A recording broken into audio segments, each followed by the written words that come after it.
Assalamualaikum warahmatullahi wabarakatuh. Pada pertemuan kali ini, kami akan membahas tentang konsep dasar dan sistem komunikasi intrapersonal yang akan dibawakan oleh kelompok kelima, yaitu Nur Hikmah Yusuf dan Wiwik. Sebelum melangkah lebih lanjut, kita harus mengetahui dan memahami pengertian dari komunikasi intrapersonal.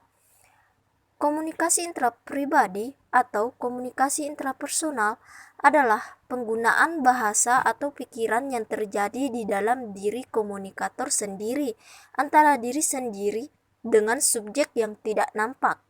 Seorang individu menjadi pengirim sekaligus penerima pesan. Menurut Jalaluddin Rahmat, komunikasi intrapersonal adalah suatu proses pengolah informasi meliputi sensasi, persepsi, memori, dan berpikir. Yang pertama, sensasi. Sensasi adalah tahap paling awal dalam proses penerima informasi. Sensasi berasal dari kata sense, artinya alat penginderaan yang menghubungkan organisme dengan lingkungannya.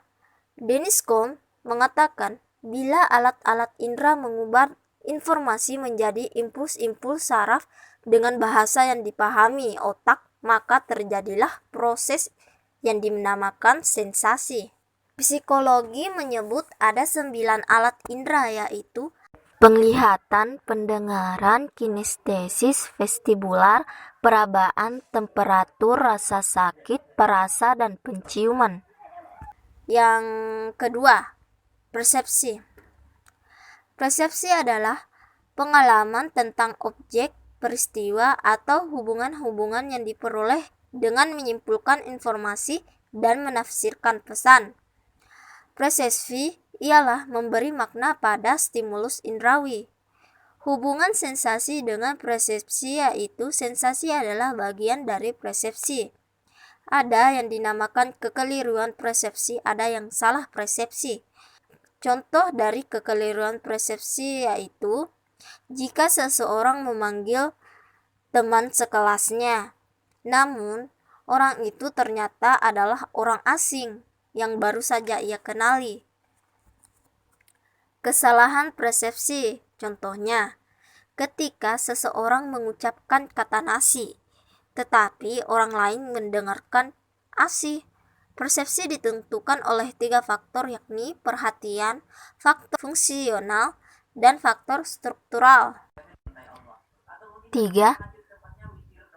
Schlesinger dan Gropius mendefinisikan memori adalah sistem yang sangat berstruktur yang menyebabkan organisme sanggup merekam fakta tentang dunia dan menggunakan pengetahuannya untuk membimbing perilakunya.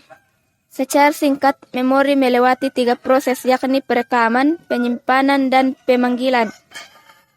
Perekaman atau encoding adalah pencatatan informasi melalui reseptor indera dan sirkuit saraf internal. Penyimpanan storage adalah menentukan beberapa lama informasi itu berada, dalam bentuk apa dan di mana.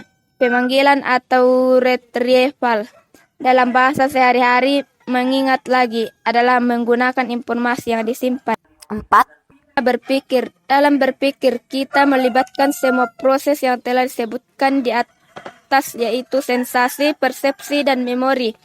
Misalnya dalam mengerjakan suatu soal matematika, pertama kita akan menangkap tulisan dan gambar sensasi.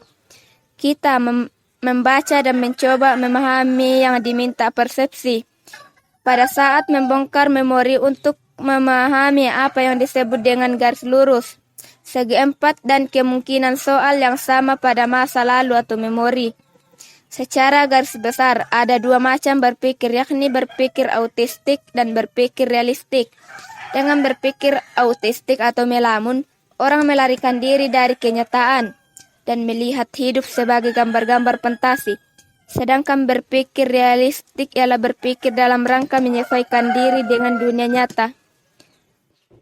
Itulah tadi pemaparan dari kelompok kami. Mudah-mudahan ilmu ini dapat dicerna dan dipahami.